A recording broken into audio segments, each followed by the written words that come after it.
안녕하세요. AWS에서 솔루션즈 아키텍트로 일하고 있는 유재성이라고 합니다. 이번 시간에는 AWS의 컨테이너 서비스에 대해서 이야기하도록 하겠습니다. 도커는 이미 알고 계시다고 가정하고 컨테이너 오케스트레이션이 왜 필요한지, 쿠버네티스와 아마존 EKS는 무엇인지 알아보도록 하겠습니다. 그리고 아마존 ECS, 파게이트에 대해서도 이야기하도록 하겠습니다. 도커의 등장으로 우리는 어플리케이션을 안정적이고 빠르게 배포할 수 있게 됐습니다. 향상된 배포 속도는 마이크로 서비스를 가속화시켰는데요. 마이크로 서비스는 큰 서비스를 작은 서비스들의 조합으로 운영하는 패턴입니다. 이제 수십 대의 장비에서 수백 개의 컨테이너가 수행됩니다. 이것을 사람이 손으로 일일이 운영하는 것은 굉장히 어려운 일이죠. 중간에 이 작업을 대신할 어떤 시스템이 필요해졌고요. 그렇게 오케스트레이션이 탄생하게 됐습니다. 우리는 CPU는 10, 메모리는 256, 이처럼 필요한 리소스와 컨테이너 작업을 정의만 하고 이를 오케스트레이터에게 요청합니다. 그러면 오케스트레이터가 호스트의 상태와 리소스의 양을 파악하고 있다가 적당한 위치에 배치시킵니다. 이러한 오케스트레이션 서비스 중에서 가장 많은 관심을 받고 있는 쿠버네티스의 주요 기능을 알아보겠습니다. 첫 번째는 파드입니다. 파드는 쿠버네티스의 최소 실행 단위입니다. 파드는 하나 이상의 컨테이너들로 이루어져 있습니다. 파드에 속해 있는 컨테이너들은 몇 가지 리소스를 공유합니다. 대표적으로 볼륨, 그리고 네트워크 주소가 있습니다. 이는 마치 우리가 랩탑에서 여러 프로세스가 랩탑의 리소스를 공유해서 사용하는 것과 유사합니다. 도커가 하나의 컨테이너를 실행 단위로 삼는 것과 다르게 쿠버네티스는 파드라는 단위를 사용함으로써 이후 새로운 운영 패턴을 사용할 수 있게 됐습니다. 다음은 디플로이먼트입니다. 디플로이먼트는 파드의 수행 개수를 지정하고 이 개수만큼 수행되는 것을 보장합니다. 그리고 파드가 업데이트 됐을 때 중단 없이 이 업데이트를 반영합니다. 화면에 보이는 녹색 파드를 아파치 PHP 서비스라고 한번 생각해 보죠. 트래픽을 처리하기 위해서 현재 3개의 파드가 필요합니다. 이것을 마이그레이션에서 자바로 변경했습니다. 서비스의 처리량이 증가해서 이제 파드의 개수가 3개가 아니라 1개만 있어도 충분합니다. 이제 이 변경을 디플로이먼트에 반영하면 쿠버네티스는 새로운 파드를 띄우고 상태를 모니터링 하다가 충분히 안정화됐다고 판단이 되면 기존의 아파치 파드를 내립니다. 이렇게 무중단 업데이트가 이루어지게 됩니다. 우리가 아파치 파드를 만들었다고 해서 이 파드가 바로 유저들의 트래픽을 받을 수 있는 것은 아닙니다. 실제로 인터넷을 통해 서비스를 받기 위해서는 서비스라는 개념이 필요합니다. 서비스는 이 파드들을 묶어서 트래픽을 받을 수 있게 해주는 것입니다. 데이터 센터에서 사용하는 L4 스위치를 경험하시거나 들어보신 분이 계실 겁니다. 내지는 AWS의 엘라스틱 로드 밸런서 ELB를 사용하시거나 들어보셨던 분도 계실 겁니다. 쿠버네티스의 서비스는 이러한 L4 스위치나 로드 밸런서를 뜻하는 개념입니다. 이제 간단한 운영 환경 시나리오를 한번 같이 살펴보도록 하겠습니다. 호스트가 3개인 쿠버네티스가 있다고 가정을 해보죠. 여기에 어떤 파드를 3개를 띄우고 싶습니다. 그러면 먼저 디플로이먼트를 만듭니다. 그리고 사용자는 큐브 컨트롤 명령어를 통해서 이 디플로이먼트를 쿠버네티스에게 보냅니다. 그러면 쿠버네티스는 호스트의 상태를 파악하고 파드를 적절히 배치시킵니다. 트래픽이 늘어나서 파드의 개수가 늘어나야 한다면 이 디플로이먼트를 수정하고 이를 쿠버네티스에게 보냅니다. 그러면 쿠버네티스가 호스트를 살펴보고 다시 적당한 위치를 찾아서 파드를 추가적으로 실행해 줍니다. 비정상 종료 상황이 발생하면 어떻게 될까요? 컨테이너도 어플리케이션이기 때문에 죽을 수 있습니다. 호스트도 컴퓨터이기 때문에 당연히 죽을 수 있습니다. 호스트가 죽었다고 가정을 해보죠. 해당 호스트에서 돌고 있던 2개의 파드는 사라져 버렸습니다. 그러면 쿠버네티스가 이것을 감지하고 남은 호스트 2개에 아까 사라진 2개의 파드를 추가적으로 실행시켜서 목표했던 5개의 파드가 수행되도록 만듭니다. 이 쿠버네티스를 관리형 서비스로 만든 것이 아마존 EKS입니다. EKS는 쿠버네티스의 컨트롤 플레인을 관리형으로 만들어서 운영해야 하는 포인트를 감소시켰습니다. 그리고 업데이트도 굉장히 쉽게 되어 있습니다. 그리고 다른 AWS 서비스와 연동되어 있습니다. 쿠버네티스에는 마스터노드와 etcd라는 저장소가 필요로 합니다. 이 두 가지를 합쳐서 컨트롤 플레인이라고 합니다. 마스터노드는 사용자로부터 명령을 받고 그리고 이 명령을 다시 호스트에 전달하는 역할입니다. 호스트가 몇 대고 몇 개의 파드가 수행 중이고 남은 리소스가 얼마인지 알아야 새로운 파드를 스케줄링할 수 있기 때문에 쿠버네티스는 이러한 정보를 저장할 저장소가 필요로 하게 됩니다.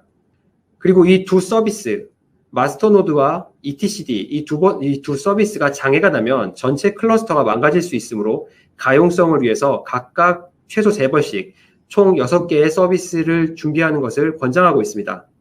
EKS에서 컨트롤 플레인은 3개의 가용 영역에 걸쳐 분산되어 수행됩니다. 그리고 AWS가 직접 관리하는 VPC 상에서 AWS에 의해서 운영됩니다. 그래서 사용자의 실수나 보안상의 문제를 미연에 방지하고 사용자가 해야 하는 관리 영역을 감소시켜줍니다.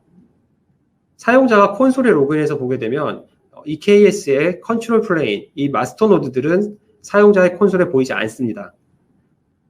다음은 IAM과의 연동입니다. AWS는 IAM으로 사용자 관리와 인증을 처리하는데 이 EKS도 IAM을 활용합니다. 먼저 큐브 컨트롤은 토큰을 만들어서 마스터 노드에게 전달합니다. 마스터 노드는 IAM에게 이 토큰이 유효한지를 문의하고요. 인증된 사용자는 쿠버네티스의 RBAC에 의해서 권한이 있는지 체크하게 됩니다.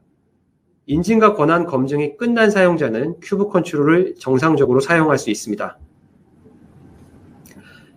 쿠버네티스는 그 인기에 발맞춰서 지속적으로 업데이트가 되고 있습니다.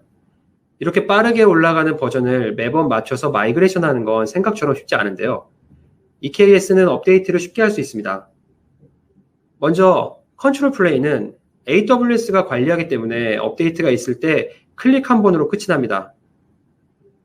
데이터 플레인의 경우 데이터 플레인은 사용자가 직접 해야 하는데 이 과정은 매우 간단합니다.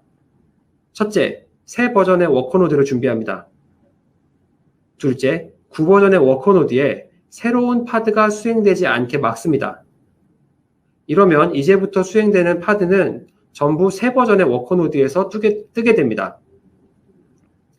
셋째, 9버전의 워커노드에서 수행 중인 파드를 새 워커노드로 옮깁니다. 넷째, 모든 파드가 이동이 완료되면 9버전의 워커노드를 클러스터에서 제거합니다. 이렇게 몇 단계의 명령어 수행으로 데이터 플레인도 쉽게 업데이트를 할 수 있습니다. 다음으로 EKS는 EKS에 최적화된 AMI를 제공합니다. 이 AMI에는 최적화된 최신의 도커, 쿠버네티스 등 툴이 설치되어 있고요. 이미 테스트되어 있습니다. 머신러닝이나 과학 시뮬레이션을 사용한다고 하면 GPU를 사용해야 할 수 있습니다. EKS는 GPU를 지원하는 AMI도 제공하고 있습니다. 뿐만 아니라 이러한 AMI를 바탕으로 고객이 필요로 하는 AMI를 직접 커스텀하게 만들어 사용할 수도 있습니다. AWS는 EKS 및 ECS 등 컨테이너 관련 서비스의 로드맵을 퍼블릭하게 공개하고 있습니다. 여기서 앞으로 현재 어떤 기능들이 추가될 예정인지, 업데이트가 얼마나 남았는지를 확인하고 미리 대비할 수 있습니다. 다음은 아마존 ECS에 대해서 알아보겠습니다. 아마존 ECS는 아마존이 직접 만든 컨테이너 오케스트레이션 서비스입니다. 마찬가지로 주요 개념을 살펴보고 특징에 대해서 알아보도록 하겠습니다. 클러스터는 아마존 EKS와 동일합니다. ECS도 EC2로 이루어진 클러스터를 가지고 있습니다. ECS는 최소 수행 단위로 작업, 태스크를 갖습니다. 쿠버네티스에서 최소 단위가 파드라고 했죠. 이것과 동일한 개념으로 ECS는 태스크, 작업을 갖습니다. 이 작업도 파드처럼 1개 이상의 컨테이너를 포함하고 있습니다. 다음은 서비스입니다. 쿠버네티스에도 서비스가 있었죠. ECS의 서비스는 이름은 같지만 의미는 완전히 다릅니다. 쿠버네티스의 비유를 하자면 디플로이먼트에 가깝습니다. 디플로이먼트가 뭐였죠? 파드의 개수를 유지하고 업데이트를 시켜줬죠. ECS의 서비스도 이와 같습니다. 작업의 개수를 유지하고 업데이트를 시켜줍니다. 그러면 쿠버네티스에서 서비스에 해당하는 것은 무엇일까요? ECS는 명시적으로 엘라스틱 로드 밸런서를 사용합니다. 로드 밸런서를 통해 인터넷으로 서비스를 노출시키고 뒤에서는 작업들, 태스크들에게 트래픽을 분산시켜서 실제 비즈니스 로직을 처리하게 됩니다. 아마존 ECS는 AWS 네이티브 서비스이기 때문에 다른 서비스와 연동이 더욱더 잘 되어 있습니다. 클라우드와치 로그스의 경우에 AWS의 서비스 중에서 로그를 집중화시키는 첫 번째 단계입니다. 이 이후에 S3에 백업을 하던가 엘라스틱 서치에 보내서 바로 분석을 시작할 수도 있습니다. 아마존 ECS의 작업에는 이미 클라우드와치 로그스의 드라이버가 기본으로 내장되어 있어서 별다른 설치 없이 바로 클라우드와치 로그스로 로그를 보낼 수 있습니다. IAM의 롤도 사용할 수 있습니다. 예를 들어 다이나모DB를 사용해야 하는 ECS 작업이 있다면 인증 정보를 파일로 만들어 넣거나 할 필요 없이 IAM에서 역할, 롤을 만들어서 이 롤이 다이나모DB의 액세스 접근 권한을 추가하면 됩니다. 그리고 이렇게 만들어진 롤을 ECS의 태스크에 연결하면 끝입니다. 이렇게 하면 해당 작업은 다이나모DB에는 접근 가능하지만 그 외에 다른 서비스들에는 접근할 수 없습니다. 굉장히 간단하고 효과적인 권한 관리를 할 수 있게 됩니다. 클라우드와치에는 ECS용 지표가 별도로 존재합니다. 클러스터별로 내지는 서비스별로 평균 CPU 사용률과 같은 지표를 볼 수 있습니다. 클러스터가 EC2로 되어 있기 때문에 기존의 EC2 지표도 사용할 수 있습니다. 이 두 가지를 활용해서 두 단계 오토 스케일링 전략을 사용할 수 있습니다. 첫 번째 단계는 EC2 오토 스케일링입니다. 컨테이너를 아무리 늘린다 한들 클러스터의 EC2 리소스 이상을 사용할 수는 없겠죠. 이럴 때는 EC2를 추가해서 클러스터 자체의 용량을 높여야 합니다. ECS 클러스터는 EC2 오토 스케일링 그룹으로 자동 생성됩니다. 이 그룹에 정책을 추가해서 오토 스케일링을 활성화시킬 수 있습니다. 예를 들어 클러스터의 EC2의 평균 CPU 사용률이 60%를 넘었을 때 클라우드와치가 이를 감지하고요. 이 클라우드와치가 오토 스케일링 이벤트를 보냅니다. 그러면 새로운 EC2가 추가되고요. 클러스터의 전체 용량이 늘어나서 더 많은 트래픽을 받을 수 있게 되는 겁니다. 다음은 서비스 오토 스케일링입니다. EC2 오토 스케일링과 비슷하게 서비스 단위에서도 평균 CPU 사용률을 모니터링하다가 서비스의 작업 개수를 자동으로 늘릴 수 있습니다. 화면의 오른쪽 그래프를 한번 같이 보시죠. 하단의 그래프를 보면 트래픽이 안정적이다가 점프를 하게 됩니다. 그 위쪽의 그래프를 같이 살펴보면요. 트래픽이 낮을 때 녹색의 desired count가 7개 정도였고요. 이때 CPU 사용률이 50% 미만으로 안정적인 상태였습니다. 그러다가 트래픽이 뛰면서 갑자기 CPU 사용률이 높아집니다. 그러면 이때 서비스의 오토 스케일링이 발동되고요. 작업의 개수가 13개로 증가합니다. 늘어난 작업이 트래픽을 분산해서 처리하므로 다시 CPU 사용률이 50% 미만으로 떨어지면서 안정화되게 됩니다. 오늘 마지막으로 살펴볼 서비스는 AWS 파게이트입니다. 파게이트는 완전 관리형 컴퓨팅 서비스로서 사용자가 관리해야 할 EC2가 완전히 사라지게 됩니다. ECS의 강력한 기능을 그대로 사용할 수 있고요. CPU와 메모리의 사용량에 따라 사용한 만큼만 지불하시면 되는 서버리스 컨테이너 서비스입니다. 앞서 봤던 ECS 아키텍처를 다시 한번 살펴보겠습니다. EC2로 이루어진 클러스터고요. 각각 EC2에는 여러 개의 태스크, 여러 개의 작업들이 떠 있습니다. 그리고 EC2 안에는 EC2 에이전트, ECS 에이전트, 그리고 도커 같은 것들이 설치되어 있습니다. AWS 파게이트로 수행을 하게 되면 EC2 인스턴스가 필요 없어지고요. 파게이트에서 태스크를 직접 수행하게 됩니다. 파게이트는 AWS가 미리 준비해 놓은 컴퓨팅 노드에서 고객의 태스크를 수행시킵니다.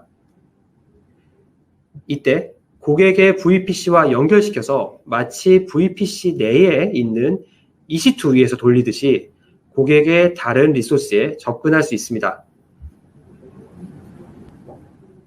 컨테이너를 생성할 때 EC2 타입과 파게이트 타입을 구분해서 만들 필요는 없습니다.